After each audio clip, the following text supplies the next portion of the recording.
Here we can see that our figure is a square and we want to find the perimeter of it. We know it's a square because all of our sides are going to be the same length and we have 90-degree angles. Well, to find the perimeter, I can always think of it as add all sides, or since it's a square with 4 equal sides, I can think of it as 4 times the side length. No matter which way we approach, adding all sides, so 2 plus 2 plus 2 plus 2, or multiplying 4 times our side length, so 4 times 2, we're going to come out with a total perimeter of 8 inches. If we want to find the area of our square, we can think about this in 2 ways. Since it's a square and all 4 sides are the same length, we can specifically think about it as side length squared. If we're not sure what to do with that exponent, we can think of it like most parallelograms and think of it as base times height. If we use that side squared though, that means we're going to be doing 2 squared, which means the value times itself. 2 squared is 2 times 2, which is the same thing that happens if we do base times height, 2 times 2. So either way, we come to the conclusion that our area is 4 square inches. Here we can see that our shape is a rectangle because opposite sides are the same length and we have 4 right angles. To find the perimeter of it, we can think of this as 2 ways. We can do like we can for any figure. To find the perimeter, we can add all sides, or since opposite sides are equal, we can think of it as 2 times the length or 2 times the width. Now, no matter what approach we take, add all sides where we would have 3 plus 7 plus 3 plus 7, or 2 times the length, so 2 times 3, plus 2 times the width, so 2 times 7. Either way, that's going to come out to give us a total perimeter of 20 feet.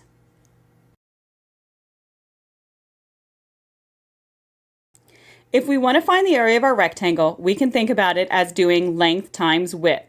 If we don't want to remember different formulas though, we can use the one that works for most types of parallelograms, which is base times height. Either way, we're going to wind up doing 3 times 7, and our area is going to come out to be 21 square feet.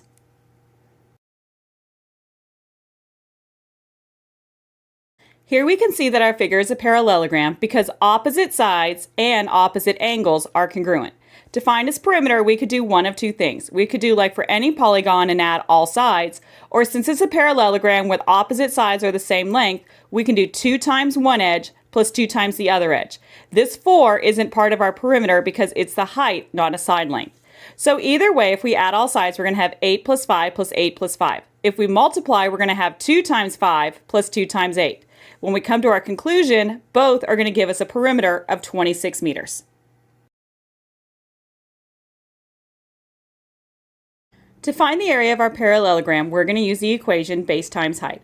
On our parallelogram, 8 meters is our base and 4 meters is our height. Our height is our distance between the bases.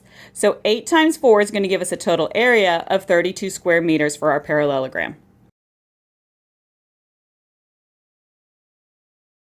Here we can see our figure is a rhombus because all 4 sides are of equal length, but we can see it's opposite angles that are congruent, not right angles to make it a square. If we want to find the perimeter of it, we can take 2 approaches. Since it is a polygon, we can always add all our sides, or specifically since it's a rhombus with 4 equal sides, we can multiply 4 times our side length. Now paying attention to our side length, all of our edges are going to be worth 6 yards. This 5 yards is its height and not part of the edges. So if we add all sides, it's going to be 6 plus 6 plus 6 plus 6. Or if we multiply 4 times our side length, that's going to be 4 times 6. Either way, that's going to give us a total perimeter of 24 yards. If we want to find the area of our rhombus, we're going to use the equation that works for almost all types of parallelograms, and that is going to be base times height. On our rhombus, 6 yards is our base, and our distance between our bases and our height is going to be 5. So to find the area, I'm going to do 6 times 5, which gives me a total area of 30 yards squared. Here we can see that our figure is a trapezoid because we have one set of parallel edges. If we want to find the perimeter of this figure, we're going to add all of our edges. So 8, 5, 6, and then this other edge over here is also going to be 5. 4 is not one of our edges because it's the height. It's the distance between the bases, not the length of one of the edges. So when we add 8 plus 5 plus 6 plus 5, that's going to give us a total perimeter of 24 millimeters.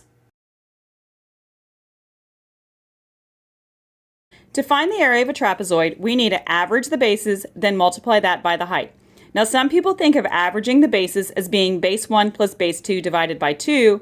Others think of it as multiplying 1/2 times the sum of the bases. Either way, we should come to the same conclusion.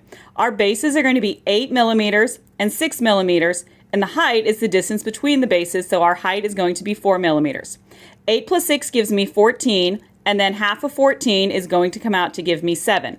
Multiply 7 times our height of 4, and both ways come out to give us an area of 28 square millimeters.